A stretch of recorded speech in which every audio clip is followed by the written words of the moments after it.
ನಾನಿನ್ನೊಳನ್ಯ ಬೇಡುವುದಿಲ್ಲ ಎನ್ನ ಹೃದಯ ಕಮಲದೋಳು ನಿಂತಿರೋ ಹರಿಯೇ ನಾನಿನ್ನೊಳನ್ಯ ಬೇಡುವುದಿಲ್ಲ ಎನ್ನ ಹೃದಯ ಕಮಲದೋಳು ನಿಂತಿರೋ ಹರಿಯೇ ನಾನಿನ್ನೊಳನ್ಯ ಬೇಡುವುದಿಲ್ಲ ಎನ್ನ ಹೃದಯ ಕಮಲದೋಳು ನಿಂತಿರೋ ಹರಿಯೇ ಶಿರನಿನ್ನ ಚರಣಕ್ಕೆ ಎರಗಲಿ ಶಿರನಿನ್ನ ಚರಣಕ್ಕೆ ಎರಗಲಿ ರಂಗ ಕಣ್ಗಳು ನಿನ್ನ ನೋಡಲಿ ಶಿರನಿನ್ನ ಚರಣಕ್ಕೆ ಎರಗಲಿ ರಂಗ ಚಕ್ಷುಗಳು ನಿನ್ನ ನೋಡಲಿ ಕರ್ಣಗೀತಂಗಳ ಕೇಳಲಿ ಕರ್ಣಗೀತಂಗಳ ಕೇಳಲಿ ನೈರ್ಮಾಲ್ಯನಾಸಮು ಆಘ್ರಾಣಿಸಲಿ ಹರಿಯೇ ನಾನಿನ್ನೊಳನ್ಯ ಬೇಡುವುದಿಲ್ಲ ಎನ್ನ ಹೃದಯ ಕಮಲದೋಳು ನಿಂದಿರೋ ಹರಿಯೇ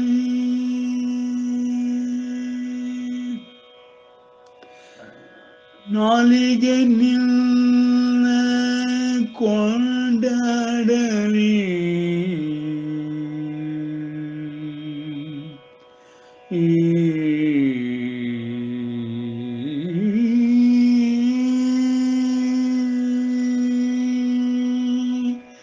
ನಾಲಿಗೆ ನಿನ್ನ ಕೊಂಡಾಡಲಿ ಹರಿ ಕರಗಳೆರಡು ನಿನ್ನರ್ಚಿಸಲಿ ನಾಲಿಗೆ ನಿನ್ನ ಕೊಂಡಾಡಲಿ ಹರಿ ಕರಗಳೆರಡು ನಿನ್ನರ್ಚಿಸಲಿ ಚರಣ ತೀರ್ಥಯಾತ್ರೆ ಮಾಡಲಿ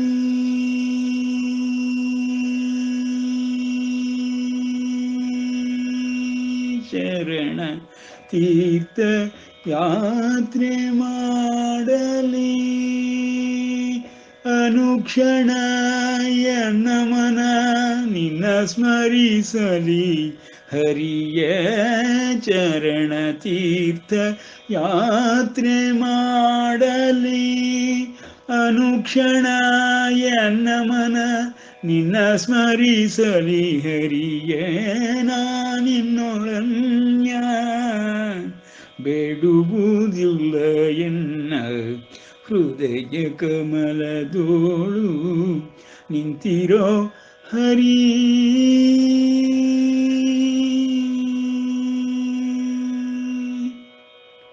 ಬುದ್ಧಿ ನಿನ್ನೊಳು ಬೆರೆತು ಹೋಗಲಿ ಬುದ್ಧಿ ನಿನ್ನೊಳು ಬೆರೆತು ಹೋಗಲಿ ಬುದ್ಧಿ ನಿನ್ನೊಳು ಬೆರೆತು ಹೋಗಲಿ ಚಿತ್ತ ನಿನ್ನಲಿ ನೆಲೆ ಮಾಡಲಿ ಬುದ್ಧಿ ನಿನ್ನಲಿ ಬೆರೆತು ಹೋಗಲಿ ಚಿತ್ತ ನಿನ್ನಲಿ ನೆಲೆಯಾಗಲಿ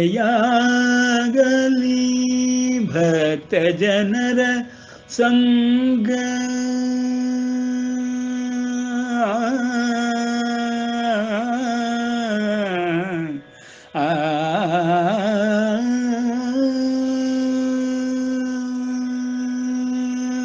ಭಕ್ತ ಜನರ ಸಂಗ ದೊರಕಲಿ ರಂಗ ಭಕ್ತ ಜನರ ಸಂಗ ದೊರಕಲಿ ರಂಗ ವಿಠಲ ನಿರ್ಣಯ ದಯವಾಗಲಿ ಹರಿಯೇ ವಿಠಲ ನಿರ್ಣಯ ದಯವಾಗಲಿ ಹರಿಯೇ ನಾನಿನ್ನೊಳನ್ಯ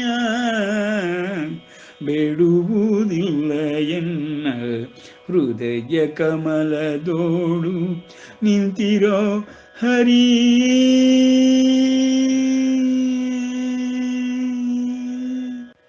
ಶುಕ್ಲಾಂಬರಧರಂ ವಿಷ್ಣುಂ ಶಶಿವರ್ಣಂ ಚತುರ್ಭುಜಂ ಪ್ರಸನ್ನವದನಂ ಧ್ಯಾಯೇತ್ ಸರ್ವವಿಘ್ನೋಪಶಾಂತಯೇ ಅಗಜಾನನ ಪದ್ಮಾರ್ಕಂ ಗಜಾನನ ಮಹರ್ನಿಶಂ ಅನೇಕದಂತಂ ಭಕ್ತಾನಾಂ ಏಕದಂತಮುಪಸ್ಮಹೇ ನ ಚ ತಸ್ಮಾನ್ ಮನುಷ್ಯೇಷು ಕಶ್ಚಿನ್ಮೇ ಪ್ರಿಯಕೃತ್ತಮಃ ಭವಿತಾ ನ ಚ ಮೇ ತಸ್ಮಾದನ್ಯಃ ಪ್ರಿಯತರೋ ಭುವಿ ಅಂಬತ್ವಾಮನುಸಂದದಾಮಿ ಭಗವದ್ಗೀತೆ ಭವದ್ವೇಷಿಣೀ. ನಾವು ಇದುವರೆಗೆ ಗೀತಾ ಜ್ಞಾನ ಅಭ್ಯಾಸದ ಸಾಂಖ್ಯಯೋಗದ 40ನೇ ಶ್ಲೋಕವನ್ನು ನೋಡುತ್ತಾ ಇದ್ದೇವೆ. ಆತ್ಮ ಪರಮಾತ್ಮನ ವಿಷಯಗಳನ್ನು 16ನೇ ಶ್ಲೋಕದಿಂದ 39ನೇ ಶ್ಲೋಕದವರೆಗೆ ತಿಳಿಸಿದ ಪರಮಾತ್ಮನು ಪ್ರತಿ ದೇಹಿಯೂ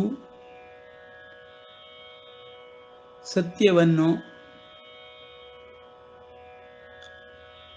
ಯಾವಾಗಲೂ ಹೇಳುತ್ತಾನೆ ಮತ್ತು ಧರ್ಮವನ್ನು ಸತ್ಯ ರಕ್ಷಣೆಗಾಗಿ ಆಚರಿಸುತ್ತಾನೆ ಎಂಬುದನ್ನಾಗಿ ತಿಳಿದುಕೊಂಡು ಇಡೀ ವಿಶ್ವವೆಲ್ಲವೂ ಸತ್ಯ ಮತ್ತು ಧರ್ಮಗಳಿಂದ ತುಂಬಿದೆ. ಅದೇ ಸಗುಣ ಸಾಕಾರವಾಗಿ ದೇವತೆಗಳು, ಮಾನವರು, ರಾಕ್ಷಸರು ಎಂಬುದಾಗಿ 3 ಗಣಗಳಾಗಿದೆ. ಸಕಲ ಜೀವರಾಶಿಯು ಹುಟ್ಟು ಸಾವುಗಳನ್ನು ಹೊಂದಿಯೇ ಹೊಂದುತ್ತದೆ. ಈ ಹುಟ್ಟು ಸಾವಿನ ಚಕ್ರದಿಂದ ತಪ್ಪಿಸಿಕೊಳ್ಳಲು ಈ ಸನಾತನ ಧರ್ಮದ ಆಚರಣೆಯನ್ನು ಪ್ರತಿಯೊಂದು ಜೀವಿಯೂ ಮಾಡಲೇಬೇಕು. ಪ್ರಾಣಿಗಳಿಗೆ ಪ್ರಕೃತಿಯಲ್ಲಿಯೇ ಧರ್ಮವು ಆಚರಣೆಗೆ ಒಳಪಟ್ಟಿರುವುದರಿಂದ ಸಕಲ ಪ್ರಾಣಿಗಳಿಗೂ ಸಸ್ಯಗಳಿಗೂ ಬುದ್ಧಿಯ ಸಹಾಯ ಇಲ್ಲದಿರುವುದರಿಂದ ಈ ವ್ಯವಸ್ಥೆಯೇ ಪ್ರಾಣಿಗಳಿಗೂ ಸಸ್ಯವರ್ಗಕ್ಕೂ ಸಕಲ ಜೀವರಾಶಿಗಳಿಗೂ ಮೇಲ್ಮೇಲಿನ ಸ್ತರಗಳಿಗೆ ಬರುವುದಕ್ಕೆ ಪ್ರತಿಯೊಂದು ಜನ್ಮದಲ್ಲಿಯೂ ಸ್ವಭಾವಜನ್ಯವಾಗಿಯೇ ಅವಕಾಶಗಳಿರುತ್ತದೆ. ಹೀಗೆ ಎಲ್ಲವೂ ಸಕಲ ಜೀವರಾಶಿಗಳು ಪರಮಾತ್ಮನ ಕಡೆಗೆ ಹೋಗುತ್ತಲಿರುತ್ತಾರೆ.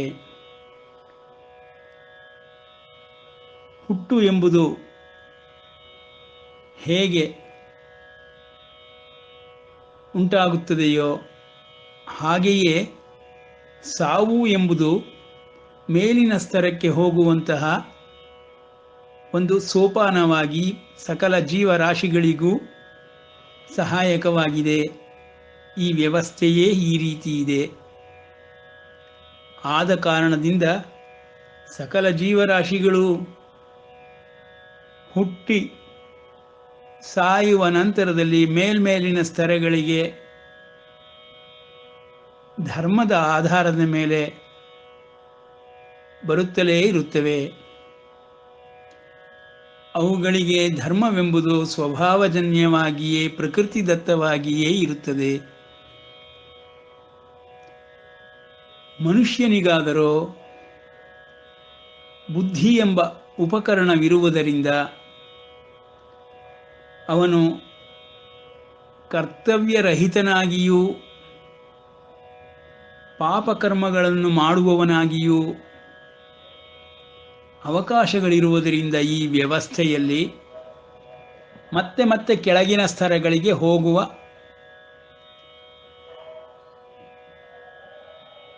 ಸಂದರ್ಭಗಳು ಉಂಟಾಗುತ್ತದೆ. ಆ ಕಾರಣದಿಂದ ಪಾಪವನ್ನು ಮಾಡಬಾರದು. ಪಾಪ ಉಂಟಾಗುವುದು ಕರ್ಮಗಳಿಂದ. ಕರ್ಮದಿಂದ ಉಂಟಾದ ಪಾಪ ಮತ್ತೆ ಹುಟ್ಟು ಕೆಳಗಿನ ಸ್ತರಗಳಲ್ಲಿ. ಹೀಗೆ ಕರ್ಮಬಂಧವನ್ನು ಬಿಡಿಸಿಕೊಳ್ಳಬೇಕೆಂಬುದಾಗಿ 39ನೆಯ ಶ್ಲೋಕದಲ್ಲಿ ಪರಮಾತ್ಮನು ಬುದ್ಧ್ಯಾ ಯುಕ್ತೋ ಯಯಃ ಪಾರ್ಥ ಕರ್ಮಬಂಧಂ ಪ್ರಹಾಸ್ಯಸಿ. ಮನುಷ್ಯನಾಗಿ ಹುಟ್ಟಿದ ಮೇಲೆ ಬುದ್ಧಿ ಎಂಬುದೊಂದಿದೆ. ಆ ಬುದ್ಧಿಯಿಂದ ಯುಕ್ತವಾಗಿರುವಂತಹ ಮನುಷ್ಯನು ಕರ್ಮಬಂಧದಿಂದ ಬಿಡಲ್ಪಡಬೇಕು.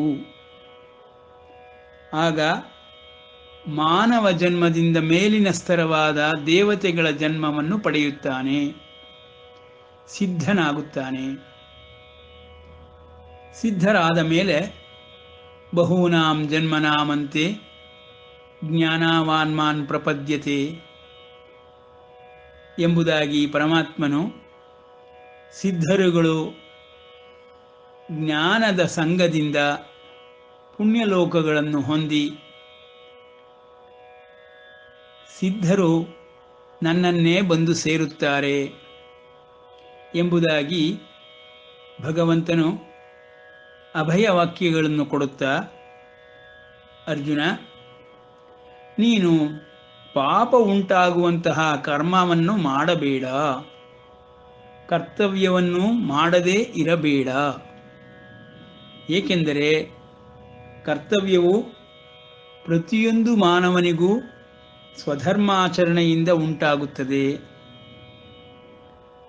ಧರ್ಮಾಚರಣೆಯ ಪಥಗಳಲ್ಲಿ ಯಾವ ಪಥವನ್ನು ಆರಿಸಿಕೊಂಡರೂ ಸ್ವಧರ್ಮವೆಂಬುದೇ ಶ್ರೇಷ್ಠವಾದುದು, ಸುಲಭವಾದುದು. ಅವನ ಹುಟ್ಟಿನಿಂದಲೇ ಸ್ವಧರ್ಮ ಸ್ವಭಾವಜನ್ಯವಾಗಿರುವ ಕಾರಣದಿಂದ ಗುಣಕರ್ಮಗಳು ಅವನನ್ನು ಸ್ವಧರ್ಮ ಆಚರಣೆಯಲ್ಲಿಯೇ ಪ್ರೇರೇಪಿಸುತ್ತಿರುತ್ತದೆ. ಹೀಗೆ ಆ ಪ್ರೇರಣೆಯಿಂದ, ವಾಸನೆಯಿಂದ, ಹಿಂದಿನ ಜನ್ಮಗಳಲ್ಲಿ ಪಡೆದ ಸಂಸ್ಕಾರದಿಂದ ಪ್ರತಿಯೊಬ್ಬ ವ್ಯಕ್ತಿಯೂ ಸ್ವಧರ್ಮವನ್ನು ಆಚರಣೆಯನ್ನು ಮಾಡುತ್ತಾನೆ. ಈ ರೀತಿ ಧರ್ಮವನ್ನು ಆಚರಿಸಿದರೆ ಏನಪ್ಪ ಉಪಯೋಗ ಎಂದರೆ ಪರಮಾತ್ಮನು ಮುಂದಿನ ಶ್ಲೋಕದಲ್ಲಿ ನೇಹಾಭಿಕ್ರಮನಾಶೋಸ್ತಿ ಪ್ರತ್ಯವಾಯೋ ನ ವಿದ್ಯತೆ ಸ್ವಲ್ಪಮಪ್ಯಸ್ಯ ಧರ್ಮಸ್ಯ ತ್ರಾಯತೆ ಮಹತೋ ಭಯಾತ್. ಸ್ವಲ್ಪ ಧರ್ಮವನ್ನ ಆಚರಣೆ ಮಾಡಿದರೂ ಅವನಿಗೆ ಯಾವುದೇ ಭಯವಿರುವುದಿಲ್ಲ.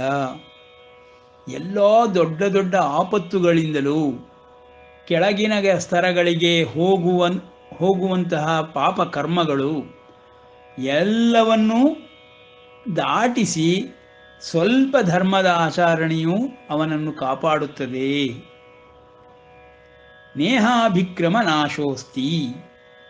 ಈ ರೀತಿಯ ವ್ಯವಸ್ಥೆಯನ್ನೇ ನಾನು ಮಾಡಿದ್ದೇನೆ. ಈ ವ್ಯವಸ್ಥೆಯೊಳಗೆ ಧರ್ಮಾಚರಣೆ ಸ್ವಲ್ಪ ಮಾಡಿದರೂ ಅವರುಗಳಿಗೆ ಮೇಲಿನ ಸ್ತರಗಳಿಗೆ ಬರುವ ಅವಕಾಶಗಳು ಇದ್ದೇ ಇರುತ್ತದೆ. ಆ ಕಾರಣದಿಂದ ಸ್ವಧರ್ಮವನ್ನು ಉಪೇಕ್ಷಿಸಬೇಡ, ಸ್ವಧರ್ಮವನ್ನು ಆಚರಿಸು.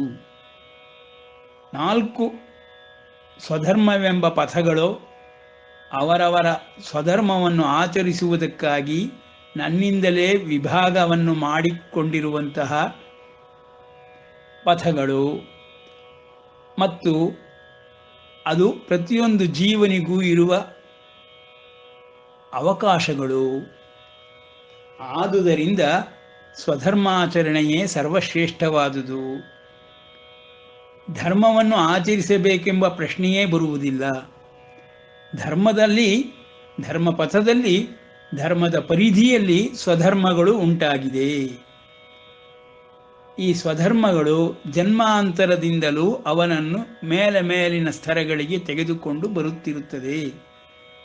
ಆದುದರಿಂದ ಸ್ವಧರ್ಮಾಚರಣೆಯೇ ಕರ್ತವ್ಯವೆಂಬುದಾಗಿ ಪರಮಾತ್ಮನು ಇಲ್ಲಿ ಕರ್ಮಕ್ಕೂ ಕರ್ತವ್ಯಕ್ಕೂ ಇರುವ ವ್ಯತ್ಯಾಸವನ್ನು ತಿಳಿಸುತ್ತಿದ್ದಾನೆ.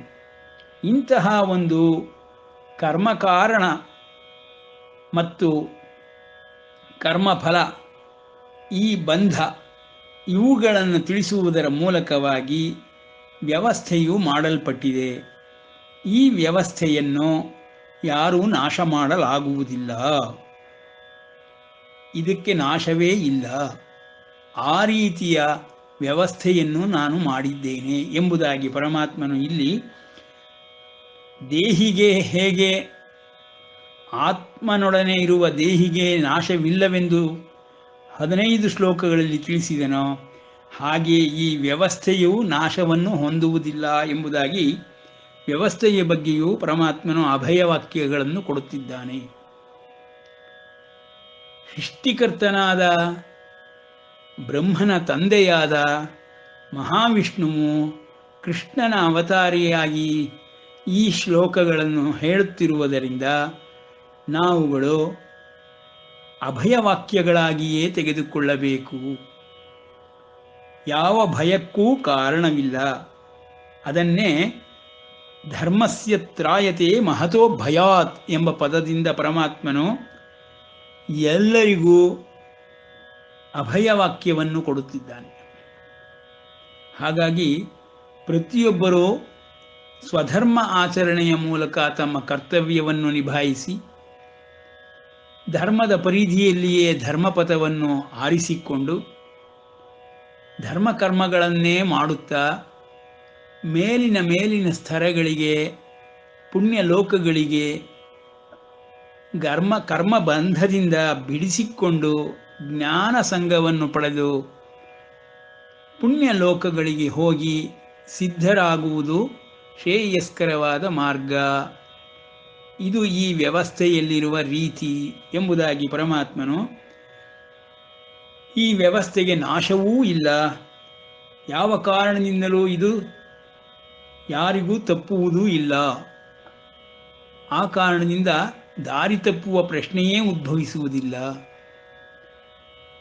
ಮುಂದಿನ ಶ್ಲೋಕಗಳಲ್ಲಿ, ಮುಂದಿನ ಅಧ್ಯಾಯಗಳಲ್ಲಿ ಪರಮಾತ್ಮನು ತಿಳಿಸುತ್ತಾ, ಯೋಗಿ ಎಂಬುವನಿಗೆ, ಯೋಗಿ ಆದವನಿಗೆ ಇಲ್ಲ ಯೋಗಾರೂಢನಾದವನಿಗೆ ಆಧ್ಯಾತ್ಮ ಕರ್ಮಗಳಲ್ಲಿ ಕಿಂಚಿತ್ ಆಸಕ್ತಿ ವಹಿಸಿದರೂ ಅವನಿಗೆ ಭ್ರಷ್ಟನಾಗುವುದಿಲ್ಲ, ಯಾವ ಕರ್ಮ ಫಲಗಳು ನಷ್ಟವಾಗುವುದಿಲ್ಲ ಮತ್ತು ಯಾವ ಪಾಪವೂ ಅಂಟಿಕೊಳ್ಳುವುದಿಲ್ಲ. ಎಲ್ಲವೂ ಪುಣ್ಯ ಮಾರ್ಗವೇ ಆಗಿದೆ. ಎಲ್ಲವೂ ಪುಣ್ಯವೇ ಸಹಾಯಕರವಾಗಿ ಅವನಿಗೆ ಧರ್ಮವನ್ನು ಪಾಲಿಸಿದುದರಿಂದ ರಕ್ಷಣೆಯನ್ನು ಕೊಡುತ್ತಲಿರುತ್ತದೆ. ಈ ವ್ಯವಸ್ಥೆಯೇ ಈ ರೀತಿ ಇದೆ.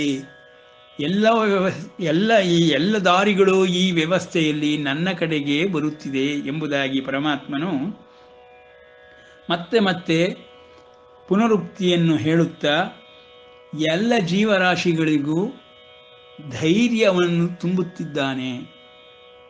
ಇದು ಅರ್ಜುನನಿಗೆ ಪುಣ್ಯದ ಮಾರ್ಗವು ಧರ್ಮದ ಮಾರ್ಗವು ಎಂಬುದಾಗಿ ತಿಳಿಸುತ್ತಾ ಸಕಲ ಜೀವರಾಶಿಗಳಿಗೆ ಕೊಡುತ್ತಿರುವ ಅಭಯವಾಕ್ಯಗಳಾಗಿದೆ.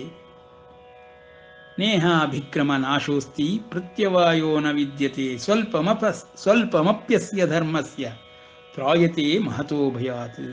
ಹೇಗಪ್ಪ ಇದು ಜೀವನದಲ್ಲಿ ಹೇಗೆ ಕಾಣುತ್ತಿದೋ? ಉದಾಹರಣೆಗಳಿಂದ ಕಾಣುತ್ತೆ ನೋಡಿ. ತ್ರೇತಾಯುಗದ ಕಾಲದಲ್ಲಿ ದಾರಿ ಹೋಕರ ತಲೆ ಒಡೆದು ಜೀವನ ನಡೆಸುತ್ತಿದ್ದಂತಹ, ನಂತರದಲ್ಲಿ ವಾಲ್ಮೀಕಿ ಋಷಿಯಾದಂತಹ ಜೀವನ ಚರಿತ್ರೆಯನ್ನು ಎಲ್ಲರೂ ಕೇಳಿರುತ್ತೇವೆ. ಮತ್ತು ತ್ರೇತಾಯುಗಕ್ಕೂ ಮೊದಲು ಅಜಾಮಿಳನು ಭ್ರಷ್ಟ ಜೀವನವನ್ನು ನಡೆಸಿ ಸ್ವಧರ್ಮಾಚರಣೆಯನ್ನು ಬಿಟ್ಟು ಎಲ್ಲ ರೀತಿಯ ತಪ್ಪುಗಳನ್ನು ಮಾಡುತ್ತಿದ್ದಾಗ್ಯೂ ಪಾಪ ಕರ್ಮಗಳನ್ನು ಮಾಡುತ್ತಿದ್ದಾಗ್ಯೂ ಅವನಿಗೂ ಕಿಂಚಿತ್ ಧರ್ಮವನ್ನು ಆಚರಿಸುವುದರಿಂದ ಮಹತ್ತರವಾದ ಸಾವಿನ ಭಯಕ್ಕಿಂತಲೂ ಕೆಳಗಿನ ಸ್ತರಗಳಿಗೆ ಹೋಗುವ ಮಹಾಭಯ ಎರಡನ್ನೂ ದಾಟಿಸಿದಂತಹ ಪರಮಾತ್ಮನು ಈ ಸ್ವಲ್ಪಮಪ್ಯಸ್ಯ ಧರ್ಮಸ್ಯ ತ್ರಾಯತೆ ಮಹತೋ ಭಯಾತ್ ಎಂಬುದಕ್ಕೆ ಉದಾಹರಣೆಯಾಗಿ ತೋರಿಸಿದ್ದಾನೆ. ಎರಡು ಜೀವನಗಳನ್ನು ನೋಡಿದರೂ ನಮಗೆ ಧರ್ಮದ ಒಂದು ಶಕ್ತಿ, ಸಾಮರ್ಥ್ಯ ಮತ್ತು ಆಚರಣೆ ಇವುಗಳೆಲ್ಲವೂ ಹೇಗೆ ವ್ಯವಸ್ಥೆಯೊಳಗೆ ಹಾಸುಹೊಕ್ಕಾಗಿದೆ ಎಂಬುದನ್ನು ತಿಳಿಸಿಕೊಡುತ್ತದೆ. ನೋಡಿ, ವಾಲ್ಮೀಕಿ ಮೊದಲು ಋಷಿಯಾಗುವುದಕ್ಕೆ ಮೊದಲು ತಲೆ ಒಡಕನಂತೆ ಜೀವನವನ್ನು ನಡೆಸುತ್ತಿದ್ದರು, ದಾರಿಹೋಕರನ್ನು ಪೀಡಿಸುತ್ತಿದ್ದರು. ಒಬ್ಬ ಋಷಿಯ ಸಂಘದಿಂದ ಪರಿವರ್ತನೆಯಾಗಿ ಜೀವನವೇ ಮಾರ್ಪಾಡಾಗಿ ಬಿಡುತ್ತದೆ. ಅವನ ಉದ್ದೇಶವಾದರೂ ತನ್ನ ಹೆಂಡತಿ ಮಕ್ಕಳನ್ನು, ತಾಯಿ ತಂದೆಯರನ್ನು ಸಾಕುವುದಕ್ಕೋಸ್ಕರವಾಗಿ ಈ ರೀತಿಯ ಕರ್ಮಗಳನ್ನು ಮಾಡುತ್ತಿರುವುದಾಗಿ ಆ ಋಷಿಗೆ ತಿಳಿಸಿದ ತಕ್ಷಣವೇ, ಇವುಗಳಲ್ಲಿ ಸಮ್ಮತಿ ಇದೆಯೇ ನಿಮ್ಮ ಮನೆಯವರಿಂದ, ತಿಳಿದುಕೊಂಡು ಬಾ ಎಂದು ಹೇಳಿ ಕಳಿಸುತ್ತಾನೆ. ದುರ್ಬುದ್ಧಿಯಿಂದ ಆ ಋಷಿಯನ್ನು ಮರಕ್ಕೆ ಕಟ್ಟಿ ಹಾಕಿ ತನ್ನ ಮನೆಗೆ ಹೋಗಿ ತಾಯಿ ತಂದೆಯಾದಿಯಾಗಿ ಎಲ್ಲರನ್ನೂ ತಾನು ಈ ರೀತಿ ಸಂಪಾದನೆ ಮಾಡುತ್ತಿದ್ದೇನೆ, ಇದರಲ್ಲಿ ಪಾಪ ಉಂಟಾಗುತ್ತದೆ ಎಂದು ನನಗೋರ್ವರು ಪೂಜ್ಯರು ತಿಳಿಸಿರುತ್ತಾರೆ, ಅದು ನಿಜವೇ? ನೀವುಗಳು ಆ ಪಾಪದಲ್ಲಿ ಭಾಗವನ್ನು ತೆಗೆದುಕೊಳ್ಳುವಿರಾ ಎಂದು ಕೇಳಲೊಡನೆ ತಾಯಿ ತಂದೆಗಳಾಗಲಿ ತನ್ನ ಹೆಂಡತಿ ಮಕ್ಕಳಾಗಲಿ, ನಾವೇಕೆ ನಿನ್ನ ಪಾಪಕರ್ಮದಲ್ಲಿ ಪಾಲನ್ನು ತೆಗೆದುಕೊಳ್ಳಬೇಕು? ನೀನು ಪುಣ್ಯಕರ್ಮದಿಂದಲೇ ಸಂಪಾದಿಸಿ ನಮ್ಮನ್ನು ಸಾಕಬಹುದು, ಪಾಪಕರ್ಮವನ್ನು ಏಕೆ ಮಾಡುತ್ತೀ ಎಂದು ಅವರುಗಳು ಪಾಲನ್ನು ತೆಗೆದುಕೊಳ್ಳದೆ ನಿರಾಕರಿಸಿ ಬಿಡುತ್ತಾರೆ.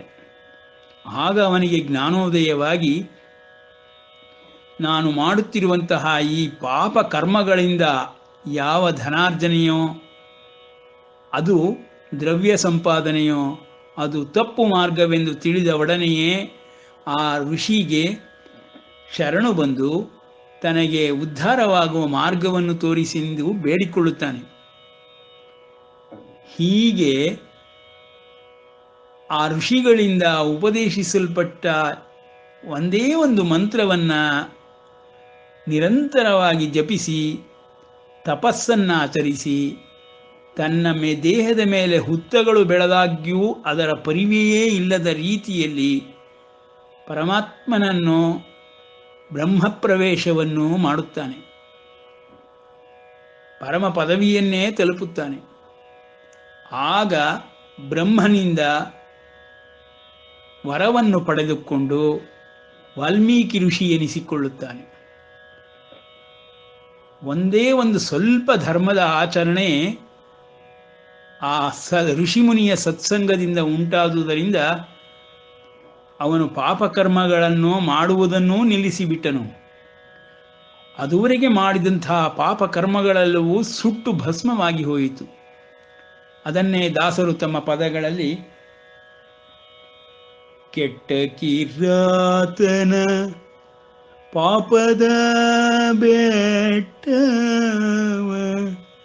ಸುಟ್ಟು ವಾಲ್ಮೀಕಿ ಮುನಿ ಎನಿಸಿದೆಯೋ, ಭ್ರಷ್ಟ ಅಜಾಮಿಳನ ಅಂತ್ಯ ಸಮಯದಲ್ಲಿ, ಭ್ರಷ್ಟ ಅಜಾಮಿಳನ ಅಂತ್ಯ ಸಮಯದಲ್ಲಿ ಹಂತಕನ ಬಾಧೆಯ ಬಿಡಿಸಿದೆಯೋ ಎಂಬುದಾಗಿ ಹಾಡಿ ಹೊಗಳುತ್ತಾರೆ. ಪರಮಾತ್ಮನ ಈ ಅಭಯ ವಾಕ್ಯಗಳು ಹೇಗೆ ಅಜಾಮಿಳನ ಚರಿತ್ರೆಯಲ್ಲೂ ಮತ್ತು ವಾಲ್ಮೀಕಿಯ ಚರಿತ್ರೆಯಲ್ಲೂ ತಿಳಿದು ಬರುತ್ತದೆ. ಸ್ವಲ್ಪಮಪ್ಯಸ್ಯ ಧರ್ಮಸ್ಯ ತ್ರಾಯತೆ ಮಹತೋ ಭಯಾತ್ ಎಂಬ ಭಗವದ್ವಾಣಿ ಅಜರಾಮರವಾಗಿ ಲಕ್ಷಾಂತರ ವರ್ಷಗಳಿಂದಲೂ ಉಳಿದುಕೊಂಡು ಬಂದಿದೆ. ತನ್ನ ಸತ್ಯವನ್ನು ಪ್ರಕಾಶಪಡಿಸುತ್ತಲೇ ಇದೆ. ಇಂದಿಗೂ ಭಗವಂತನ ನಾಮಸ್ಮರಣೆಯಿಂದಲೇ ಪರಮ ಪದವಿಯನ್ನು ಪಡೆದುಕೊಂಡಂತಹ ಹಲವಾರು ಋಷಿಮುನಿಗಳು, ಹಲವಾರು ಆಚಾರ್ಯರು, ಹಲವಾರು ಗುರುಗಳು, ಹಲವಾರು ಭಾಗವತೋತ್ತಮರುಗಳು ನಮ್ಮ ಚರಿತ್ರೆಯಲ್ಲಿ ಹೇರಳವಾಗಿ ಸಿಕ್ಕುತ್ತಾರೆ. ಭಗವಂತನ ಭಕ್ತಿಗೆ ನಾಮಸ್ಮರಣೆಯೊಂದೇ ಸಾಕು ಎಂಬುದಾಗಿ ನಾಮಸ್ಮರಣಾದನ್ಯೋಪಾಯಂ ನಹಿ ಪಶ್ಯಾಮೋ ಭವತರಣೆ ಎಂಬುದಾಗಿ ಹೇಳುತ್ತಾರೆ. ಒಂದು ಭಗವಂತನ ನಾಮಸ್ಮರಣೆಯೇ ಕಿಂಚಿತ್ ಧರ್ಮವನ್ನು ಗಳಿಸಿಕೊಡುವುದಾದರೆ ಅವನ ನಿರಂತರ ನಾಮಸ್ಮರಣೆಯಲ್ಲಿ ಅವನನ್ನೇ ಪಡೆದುಕೊಳ್ಳಬಹುದು ಎಂಬುದಕ್ಕೆ ಈ ಶ್ಲೋಕವೇ ಸಾಕ್ಷಿ. ಸ್ವಲ್ಪಮಪ್ಯಸ್ಯ ಧರ್ಮಸ್ಯ ತ್ರಾಯತೆ ಮಹತೋ ಭಯಾತ್. ಇಂತಹ ಒಂದು ವ್ಯವಸ್ಥೆಯನ್ನು ನಾನು ನಿರ್ಮಿಸಿದ್ದೇನೆ. ನ ಇಹ ಅಭಿಕ್ರಮನಾಶೋಸ್ತಿ. ಇಂತಹ ಒಂದು ವ್ಯವಸ್ಥೆಗೆ ನಾಶವೆಂಬುದೇ ಇಲ್ಲಪ್ಪ. ಪ್ರತ್ಯವಾಯೋ ನ ವಿದ್ಯತೆ. ಅನ್ಯ ದಾರಿಯೇ ಇಲ್ಲಪ್ಪ, ಇನ್ನೊಂದು ಉಪಮೇಯೇ ಇಲ್ಲಪ್ಪ. ಅಂಥ ವ್ಯವಸ್ಥೆ ಇದು. ಅಂಥ ವ್ಯವಸ್ಥೆಯೊಳಗೆ ಧರ್ಮ ಎಂಬುದು ಹಾಸುಹೊಕ್ಕಾಗಿದೆ. ಈ ಧರ್ಮವನ್ನು ಆಚರಣೆ ಮಾಡುವುದರಿಂದ ನಿನಗೆ ಪಾಪವೇ ಉಂಟಾಗುವುದಿಲ್ಲ, ಎಲ್ಲವೂ ಪುಣ್ಯವೇ ಆಗಿ ಶ್ರೇಯಸ್ಕರವಾಗುತ್ತದೆ ಎಂಬುದಾಗಿ ಪರಮಾತ್ಮನು ಅಭಯವಾಕ್ಯವನ್ನು ಕೊಡುತ್ತಿದ್ದಾನೆ. ಅಜಾಮಿಳ ಚರಿತ್ರೆಯು ಭಾಗವತದಲ್ಲಿ ಬರುತ್ತದೆ. ಅಜಾಮಿಳ ಚರಿತ್ರೆಯಲ್ಲಿಯೂ ಹೀಗೆ ಬ್ರಾಹ್ಮಣ ವರ್ಣದಲ್ಲಿಯೇ ಹುಟ್ಟಿದಂತಹ ಆ ಋಷಿಯ ಮಗನಾಗಿದ್ದರೂ ಅವನು ದಾರಿ ತಪ್ಪಿ ತನ್ನ ಸ್ವಧರ್ಮ ಆಚರಣೆಯನ್ನು ಬಿಟ್ಟು ಅನ್ಯ ಸ್ತ್ರೀಯರೊಂದಿಗೆ ಸುಖೋಪಭೋಗವಾದ ಜೀವನವನ್ನೇ ನಡೆಸುತ್ತಾ ಹಲವಾರು ಕಾಲವನ್ನು ಕಳೆದು ಬಿಡುತ್ತಾನೆ. ಅಜಾಮಿಳನಿಗೆ ಸಾವು ಸನ್ನಿಹಿತವಾದಾಗ ತನ್ನ ಹತ್ತಿರದಲ್ಲಿಯೇ ಆಡುತ್ತಿದ್ದ ತನ್ನ ಮಗನನ್ನು ಕರೆಯುತ್ತಾನೆ. ಯಮಭಟರು ಕಾಣಿಸಿಕೊಂಡರು. ಕಾರಣವೇನೆಂದರೆ ಅಜಾಮಿಳನು ಹಿಂದಿನಿಂದ ಬಹಳ ತಪಸ್ವಿಯಾಗಿ ಸಾಕಷ್ಟು ಪುಣ್ಯವನ್ನು ಸಂಪಾದಿಸಿದಂತಹ ಒಂದು ಉತ್ಕೃಷ್ಟವಾದಂತಹ ಜೀವರಾಶಿಗೆ ಸೇರಿದಂತಹ ಒಂದು ಜೀವೋತ್ತಮ. ಆ ತಪಸ್ಸಿನ ಫಲವಾಗಿ, ಪುಣ್ಯದ ಫಲವಾಗಿ ಅವನ ಸಾವಿನ ಸಮೀಪದಲ್ಲಿ ಅವನು ಯಮಭಟರನ್ನು ನೋಡುವ ಶಕ್ತಿಯನ್ನು, ಸಾಮರ್ಥ್ಯವನ್ನು ಪಡೆದುಕೊಂಡಿರುತ್ತಾನೆ. ಅವನ ಸಾವು ಸನ್ನಿಹಿತವಾದಾಗ ಯಮಭಟರನ್ನು ನೋಡಿದೊಡನೆಯೇ ಭಯ ಉಂಟಾಗಿ ತನ್ನ ಹತ್ತಿರದಲ್ಲಿಯೇ ಆಡುತ್ತಿರುವ ಮಗುವು ಎಲ್ಲಿ ಭಯ ಬೀಳುತ್ತದೋ ಎಂಬ ಕಾರಣದಿಂದ ಆ ಮಗುವನ್ನು ಕರೆಯುತ್ತಾನೆ. ನೋಡಿ, ಪೂರ್ವ ಸಂಸ್ಕಾರದ ಕಾರಣದಿಂದ ಮಗುವಿಗೆ ನಾರಾಯಣ ಎಂಬ ಹೆಸರನ್ನಿಟ್ಟಿರುತ್ತಾನೆ. ಆ ನಾರಾಯಣ ಎಂಬ ಹೆಸರಿನಿಂದ ಮಗುವನ್ನು ಕರೆದರೆ ನಾರಾಯಣ ಎಲ್ಲಿ ಹೆದರ್ಕೊಂಡ್ಬಿಡುತ್ತೋ ಆ ಮಗು ಎಂಬ ಕಾರಣದಿಂದ ಕರೀತಾನೆ. ಕರೆದ ಒಡನೆಯೇ ಯಮಭಟರು ಅವನ ಹಸುವನ್ನು ಕಿತ್ತುಕೊಂಡು ಬಿಡುತ್ತಾರೆ. ಆಗ ವಿಷ್ಣುದೂತರು ಅಲ್ಲಿಯೇ ಪ್ರತ್ಯಕ್ಷರಾಗಿ ಯಮದೂತರೊಂದಿಗೆ ಚರ್ಚೆಯನ್ನು ಮಾಡುತ್ತಾರೆ. ಈ ಒಂದು ವ್ಯಕ್ತಿ ಸಾಯುವ ಸಮಯದಲ್ಲಿ ನಾರಾಯಣ ಎಂದು ಹೇಳಿದ ಕಾರಣದಿಂದ ನಾವುಗಳು ಇಲ್ಲಿಗೆ ಬರಬೇಕಾಯಿತು. ನಮ್ಮ ಒಡೆಯನಾದಂತಹ ಮಹಾವಿಷ್ಣುವು ನಮ್ಮನ್ನು ಕಳಿಸಿಕೊಟ್ಟಿದ್ದಾನೆ.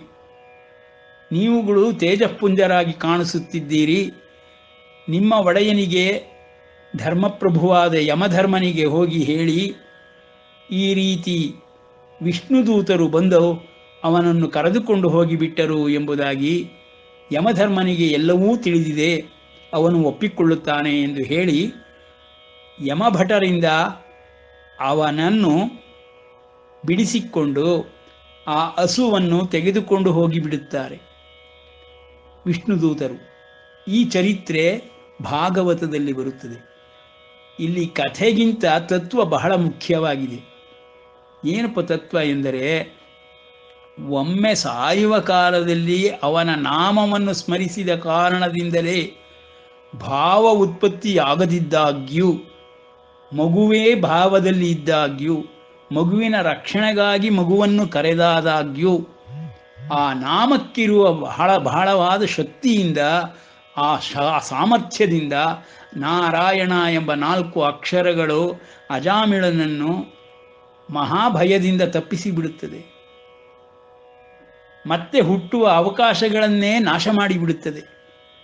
ಅವನು ವಿಷ್ಣು ಲೋಕಕ್ಕೆ ಕರೆದುಕೊಂಡು ಹೋಗುತ್ತಾರೆ. ಹೀಗೆ ಈ ವ್ಯವಸ್ಥೆಯು, ದಿವ್ಯ ವ್ಯವಸ್ಥೆಯು ನನ್ನಿಂದ ಮಾಡಲ್ಪಟ್ಟಿದೆ ಎಂದು ಭಗವಂತನು ಹೇಳುತ್ತಿರುವುದಕ್ಕೆ ಸಾಕ್ಷಿಯಾಗಿ ಅಜಾಮಿಳ ಚರಿತ್ರೆ ನಮಗೆ ಕಣ್ಣಿಗೆ ಕಾಣುತ್ತದೆ. ಸ್ವಲ್ಪಮಪ್ಯಸ್ಯ ಧರ್ಮಸ್ಯ ತ್ರಾಯತೆ ಮಹತೋ ಭಯಾತ್.